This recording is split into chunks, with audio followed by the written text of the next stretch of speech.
Halo, selamat malam semuanya. Kembali lagi bersama saya Indra di sini. Dan inilah seluruh alur cerita dan penjelasan film Tak Terhentikan tahun 2018.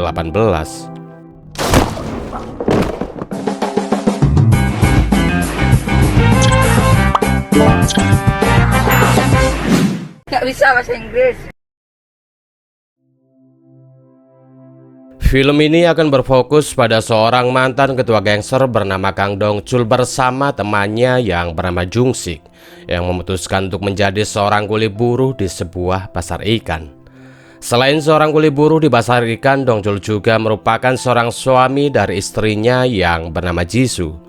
Malam itu saat mereka pulang kerja, mobil mereka tiba-tiba ditabrak dari belakang oleh pengendara lain yang bernama Kitai, yang langsung minta maaf kepada Dongchul atas kecerobohan supirnya. Namun di balik permintaan maaf itu, kita yang melihat wajah cantik dari Jisoo. Di sini ia pun nampak menunjukkan ketertarikannya terhadap Jisoo. Beberapa minggu berlalu, lebih tepatnya di hari ulang tahun Jisoo. Saat itu Dongchul yang sedang membelikan kue dan hadiah ulang tahun bagi istrinya.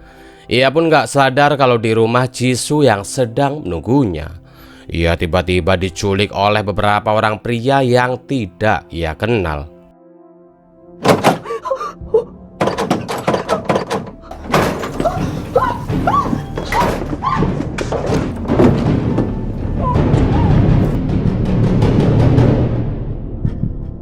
Gak lama dari itu Dongchul yang baru saja sampai di rumah. Ia pun dibuat sangat panik tatkala tidak menemukan Jisoo di rumah. Ditambah lagi dengan keadaan rumahnya yang begitu kacau. Di sini ia pun menduga jika istrinya telah diculik. Atas hal itu Dongchul pun langsung melaporkan kejadian itu kepada pihak polisi. 보시다시피 주차 구역이 어둡고 나중에 비까지 내려서 차량 이동 경로를 파악하고 있으니까 너무 걱정 마시고 좀 기다려 보시죠. Setelah melapor itu, tiba-tiba Dongchul mendapat telepon dari seorang pria yang mengatakan jika ia adalah orang yang telah menculik Jisoo. Dalam telepon itu, si pria minta Dongchul untuk pergi ke sebuah restoran, di mana setibanya di restoran yang dimaksud, si pria pun minta Dongchul untuk mengambil tas berisikan uang yang telah ia sediakan, di mana pria itu menjelaskan jika uang tersebut adalah harga yang dibayarkannya untuk membeli istri Dongchul alias Jisoo. 누나 매력 있으니까 인기 많을 것 같아. 오케이? Dongchul pun kemudian segera pergi ke kantor polisi untuk memberikan uang tersebut, di mana Dongchul berharap dengan barang bukti yang ia berikan, ia berharap jika pihak polisi bisa segera menemukan istrinya. Di hari berikutnya Dongchul ditemani oleh Jungsik. Mereka pun terlihat pergi ke tempat seorang detektif bernama Kim dengan maksud untuk meminta bantuan kepadanya, di mana bermodalkan rekaman CCTV di sekitar rumah Dongchul. Pada akhirnya mereka pun berhasil menemukan mobil milik si pelaku yang telah dijual ke sebuah tempat judi.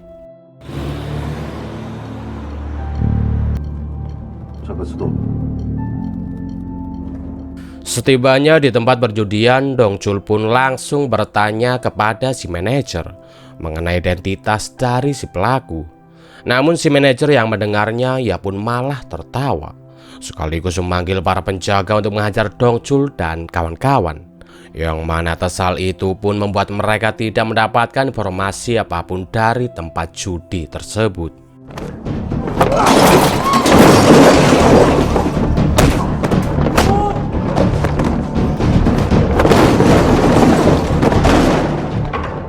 Singkatnya, beberapa minggu berlalu, akhirnya Kim pun menemukan orang yang mengalami kasus yang sama dengan Dongchul, di mana atas penemuannya itu Kim pun berharap jika si korban bisa memberikan keterangan yang akan mengarahkan mereka pada si pelaku.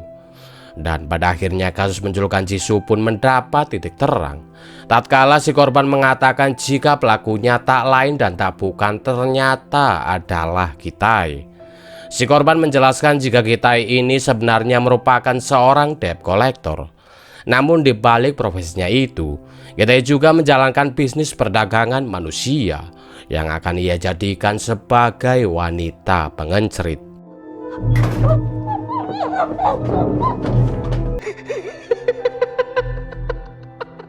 Bermodalkan informasi yang Dongcul dapatkan dari si korban, di sini ia pun langsung menuju ke kantor milik Kitai.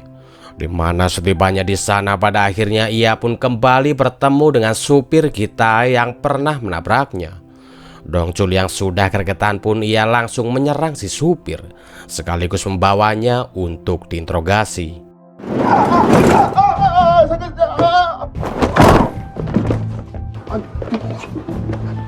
Gitai sendiri yang mengetahui supirnya tertangkap. Di sini ia pun langsung menelpon dan meminta Dongcul untuk mengembalikan semua uang yang pernah ia berikan jika Dongcul ingin melihat istrinya tetap hidup. Atas hal itu Dongcul dan kawan-kawan pun langsung menuju ke kantor polisi, di mana dengan menyamar sebagai orang dari kejaksaan, pada akhirnya Kim dan Jung Sik pun berhasil mengambil uang itu kembali berkat bantuan dari Dongcul yang meledakkan sebuah mobil untuk mengalihkan perhatian dari para polisi.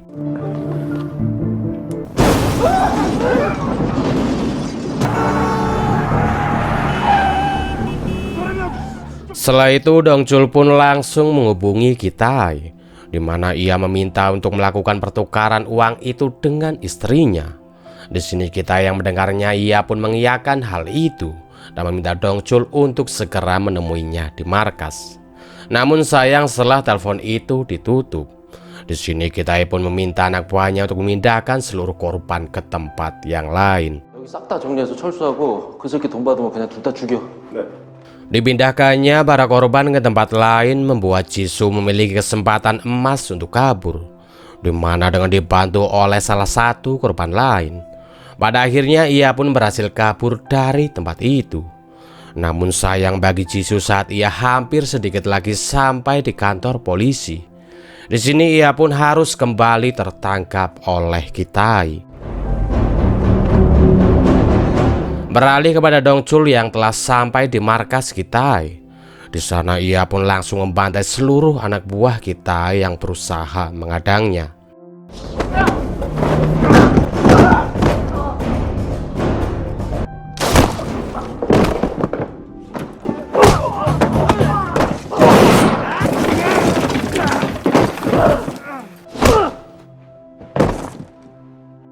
Sementara itu Kim dan Jung Sik yang melihat beberapa anak buah Kitai akan memindahkan para korban.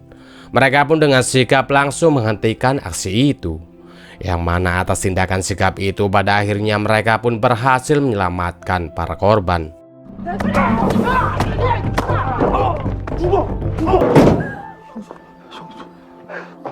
Kembali kepada Dongcul yang sedang menuju ke tempat disekapnya para korban. Di sana Dongcul yang melihat ada sebuah jendela yang sudah terbuka.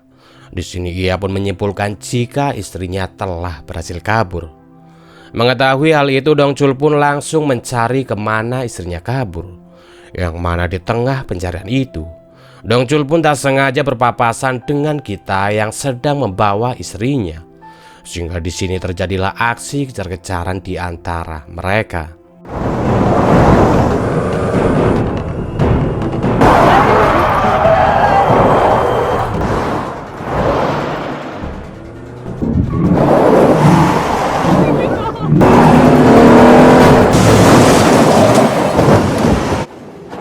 Di momen ini Kitai yang melihat mobil Dongcul mengalami sebuah kecelakaan. Ia pun dengan pedenya langsung mengambil kampak dan berniat akan membunuh Dongcul. Namun yang terjadi,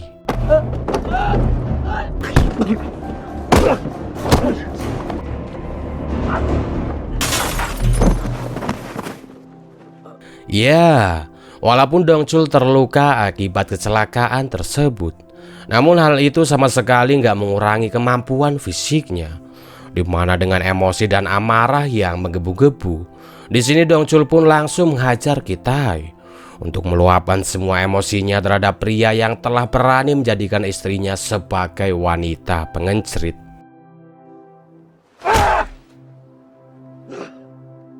Pada akhirnya Dongcul pun bisa berkumpul kembali bersama dengan Jisoo. Selain itu, Dong Jul juga kini menjadi seorang pengusaha kepiting raja yang sangat sukses. Karena investasi yang ia lakukan di awal film ternyata benar-benar menghasilkan cuan yang sangat besar baginya. Sekian video kali ini, terima kasih bagi kalian yang telah menonton. Saya Indra undur pamit. Assalamualaikum warahmatullahi wabarakatuh. Dan sampai jumpa di video selanjutnya. Bye-bye.